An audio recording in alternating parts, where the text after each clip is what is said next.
हमारे साथ बात करने के लिए हैं राष्ट्रीय प्रमुख महासचिव एसबी के अरविंद राजभर जी, जिनसे हम कई मुद्दों पर बात करेंगे और इनकी राय जानेंगे। सबसे पहला सवाल सर मैं आपसे यही करूंगा, अखिलेश यादव जिन्होंने अभी कुछ दिन पहले ही घोषणा की थी कि वो गोमती चौराहे पे, गोमती नदी के किनारे महाराजा सुहेलदेव की प्रतिमा लगाएंगे। एक तरफ सुहेलदेव की प्रतिमा लगाने की बात कर रहे हैं, दूसरी तरफ बहराइच में सैयद सलार गाजी के दरगाह पे लगने वाले मेले की भी चिंता उन्हें सता रही है। तो ये दो तरफा। देखिए, अखिलेश यादव जी का काम ही यही है। उनको मैं ज़रूर कहना चाहूँगा, उनको ऊपर एक गाना सटीक बैठता है, कन्फ्यूज़न ही कन्फ्यूज़न है, सालोसन का पता नहीं।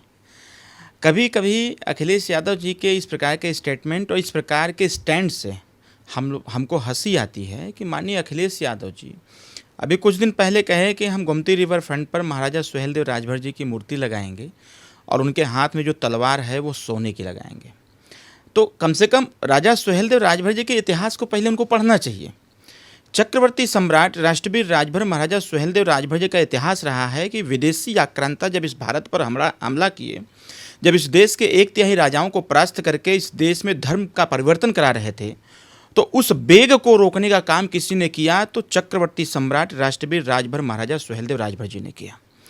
एक तरफ हम इस देश में हिंदुत्व को स्थापित हमारे राजा सुहेलदेव राजभर जी ने किया, लूट रही माँ बहनों की इज्जत को बचाया, संस्कृति और सभ्यता को बचाया।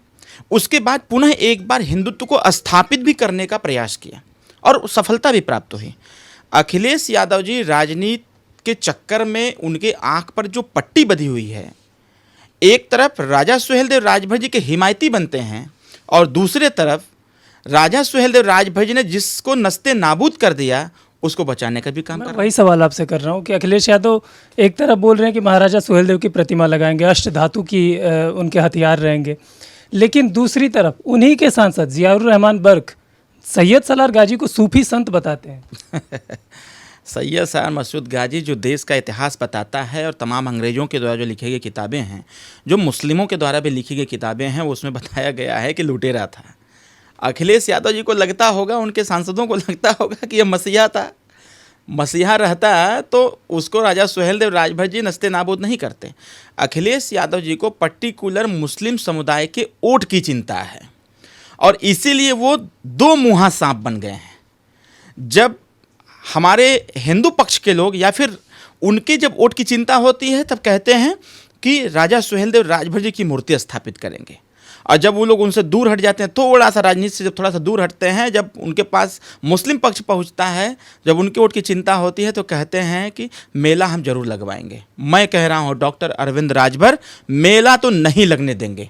मेला लगेगा, चक्रवर्ती सम्राट राष्ट्रवीर महाराजा सुहेलदेव राजभर जी का मेला लगेगा 10 जून 2025 को, उसी बहराइच में मेला लगेगा। देखता हूं कैसे कोई रोक लेता है। लेकिन मामला कोर्ट में है। मामला कोर्ट में है तो कोर्ट भी तो हर चीज़ का आकलन करेगा। कोर्ट कैसे स्वीकार कर लेगा भाई कि जो इस देश को लूटने आया है उसका हम पूजा करेंगे? इसको तो कोर्ट छोड़िए, एक आम नागरिक से पूछेंगे कि एक लुटेरा आया था इस देश को लूटने के लिए, क्या उसकी पूजा होनी चाहिए? तो कहोगे पिटाई होके चाहिए। और वही काम राजा सुहेलदेव राजभर जी ने किया। अखिलेश यादव जी को लगता होगा, अखिलेश यादव जी की विचारधारा से लगता होगा, अखिलेश यादव जी के स्वार्थ से लगता होगा अखिलेश यादव जी को कि यह सूफी था, संत था। तो सूफी और संत अखिलेश जी को मुबारक हो। हमें यह मुबारक है कि वह लुटेरा था, उसने इस देश के हिंदुत्व पर कुठाराघात किया, उसने इस देश की महिलाओं के इज्जत को तार तार किया, उसने इस देश में संस्कृति सभ्यता को तार तार किया। तो उसका अंजाम वही था। राजा सुहेलदेव राजभर जी ने उसके 1.5 लाख सैनिकों को अपने 12,000 सेना लेकर के उसको मिट्टी में मिलाने का काम किया और कहा कि जब तक भारत में नागवंशी राजभरों का शासन रहेगा, जब तक इसके सपूत इस धरती पर रहेंगे, कोई विदेशी आक्रांता कभी सफल नहीं हो पाएगा।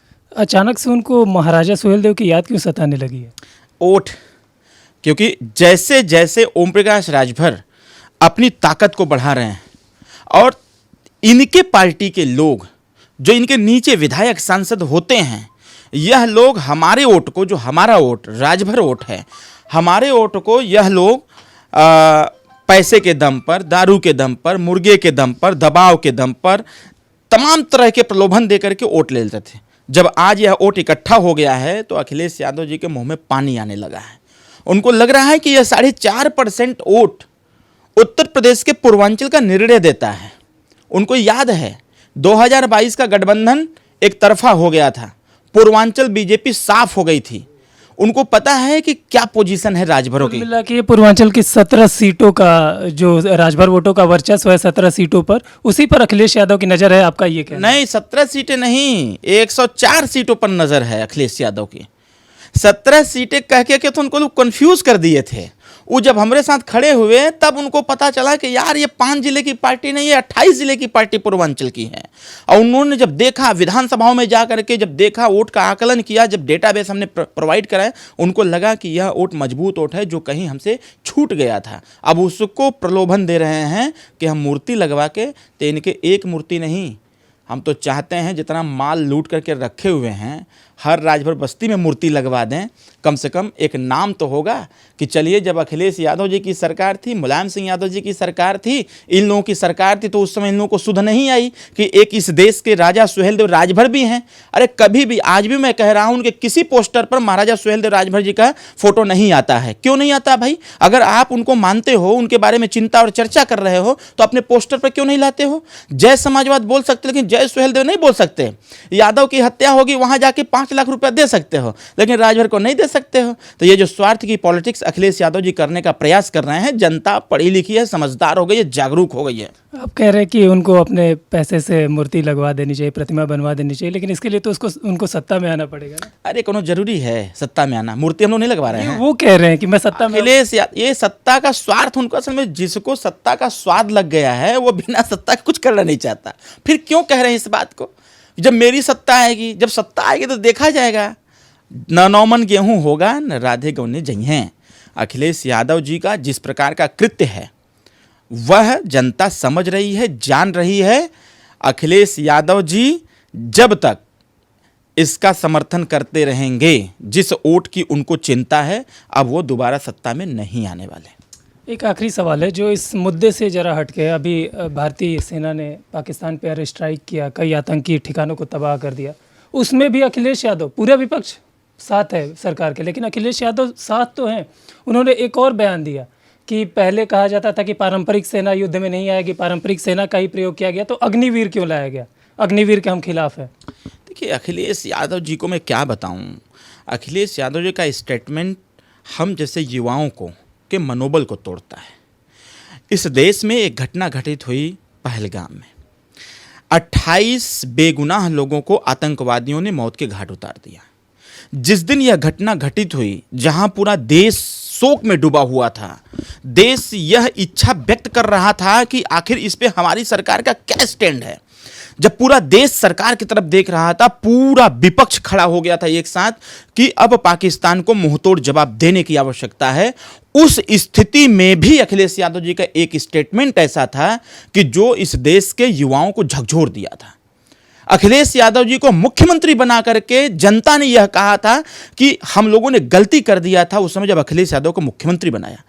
पांडे जो लड़का एक्सपायर हुआ कानपुर का, उसमें मारा गया, उसके यहाँ सब लोग सिंपैथी के लिए जा रहे थे, शुभम द्विवेदी के यहाँ। और अखिलेश यादव जी का बयान आता है कि शुभम द्विवेदी मेरा व्यक्ति नहीं है, मेरा समर्थक नहीं है। अरे भाई, लोकतंत्र में हर व्यक्ति इस देश का नागरिक है। जब हर व्यक्ति इस देश का नागरिक है तो उसकी रक्षा सुरक्षा हमारा कर्तव्य है। अगर हम राजनीति में हैं तो हमारा कर्तव्य है कि हम उसकी रक्षा सुरक्षा और उसके हर सुख दुख में शामिल हों। पहला स्टेटमेंट अखिलेश जी का वह डिस्टर्ब किया। दूसरा, जहां पूरा देश एक चुनौती को स्वीकार किया और पाकिस्तान को जिसने किया था उसको मुंहतोड़ जवाब देने के लिए पूरे मनोयोग के साथ अपनी सेना का मनोबल बढ़ाने का प्रयास कर रहा था। सोशल मीडिया के माध्यम से, अपने वक्तव्यों के माध्यम से, व्हाट्सएप ग्रुप के माध्यम से, चिट्ठी लिख करके और आपसी सामूहिक बैठक करके लोग सेना को के अंदर हौसला देने का काम कर रहे थे कि भिड़ जाओ पाकिस्तान से, हम लोग साथ में हैं। उस समय भी अखिलेश यादव जी ने क्या किया? सेना पर ही टिप्पणी कर दिया। जो सेना अखिलेश यादव की सुरक्षा करती है उसी पर टिप्पणी अखिलेश यादव जी ने किया। ये एक बड़ा दुर्भाग्यपूर्ण रहा। तो मैं कहना चाहूंगा, अखिलेश यादव जी का जो स्टेटमेंट वर्तमान में आ रहा है, जहां पूरा विपक्ष एक साथ खड़ा होकर के एनडीए सरकार का समर्थन कर रही है, देश में जो अभी एयर स्ट्राइक हमारे देश के सेनाओं ने किया उस पर किसी का कोई ऑब्जेक्शन नहीं है, अखिलेश यादव जी को ऑब्जेक्शन है। तो अखिलेश यादव जी को ऑब्जेक्शन, अखिलेश यादव जी को मुबारक हो। पूरे देश की सत्ता सरकार, विपक्ष खड़ा है, एनडीए के साथ, सेना के साथ, और हमारी सेना मुंहतोड़ जवाब दे रही है, पूरे ताबड़तोड़ फायरिंग भी कर रही है, एयर स्ट्राइक भी कर रही है। आवश्यकता पड़ेगी तो और अंदर तक घुस करके उनको मुंहतोड़ जवाब देगी कि दोबारा किसी निर्दोष के ऊपर कोई गोली चलाने का ना काम करे। इस बार का ऐसा दृश्य होगा अमित शाह जी और मोदी जी के नेतृत्व में कि आने वाले युगों युगों तक लोग याद रखेंगे कि कोई मिशन सिंदूर एक हुआ था। और जब भी इंटरनेट पर कोई सिंदूर का नाम डालेगा तो सबसे पहले वही एयर स्ट्राइक आएगा। सिंदूर एक सम्मान है, एक हमारे देश की संस्कृति का एक महत्वपूर्ण अंश है। इस देश को एकजुट करने का, इस देश में के रहने वाले जितने लोग हैं एक स्वाभिमान है उनका। तो यह सब चीज़ बताएगा आने वाले समयों में। लेकिन अखिलेश यादव जी को इस बात को इस समय नहीं कहना चाहिए, ये हमारा सुझाव भी है उनके लिए। बहुत बहुत धन्यवाद आपका हमसे बात करने के लिए। तो हमारे साथ बात कर रहे थे पूर्व मंत्री डॉक्टर अरविंद राजभर जी, जिन्होंने कई मुद्दों पर बेबाकी से अपनी राय रखी, चाहे वो महाराजा सुहेलदेव की बात हो, चाहे वो इंडियन आर्मी द्वारा की गई एयर स्ट्राइक की बात हो, सभी मुद्दों पर काफ़ी बेबाकी से हमारे साथ राय रखी। कैमरामैन विवेक कश्यप के साथ मैं प्रतीक राय, डीडी न्यूज़, लखनऊ।